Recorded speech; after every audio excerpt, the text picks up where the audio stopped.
Maman, tu sais, depuis quelque temps, tout le monde a peur. Beaucoup disent que comme nous sommes en octobre, le mois des élections, il faut rester prudent et ne plus trop sortir de chez soi. Myriam posa sa tasse de thé et leva doucement les yeux vers son fils.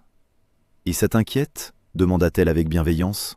« Oui, » répondit Samy, « je suis triste.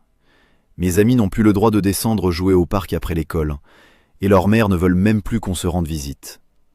Je comprends ta tristesse, mon grand. Ce que les parents disent n'est pas faux. Pendant cette période, il faut être plus attentif à ce qui nous entoure.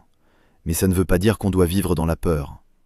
Au lieu de se renfermer, on peut veiller les uns sur les autres. Cela veut dire ne jamais suivre un inconnu sans l'autorisation des parents, toujours prévenir un adulte avant de sortir et surtout rester dans des endroits connus et sûrs. Samy hocha la tête, un peu apaisé par le ton calme de sa mère. Le lendemain, Myriam décida d'aller voir Éléonore, une maman du quartier. Elles s'assirent sur le banc près du portail commun, pendant que les enfants jouaient un peu plus loin, sous leurs regards attentifs. « Tu sais, Éléonore, dit Myriam, les enfants ont besoin de sentir qu'ils peuvent encore vivre normalement, même en période électorale.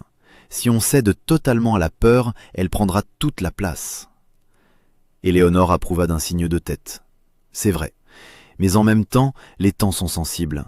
Les parents ont peur des attroupements, des inconnus. » « Justement, répondit Myriam, si nous les adultes nous organisons bien, nous pouvons offrir aux enfants des moments de détente sécurisés.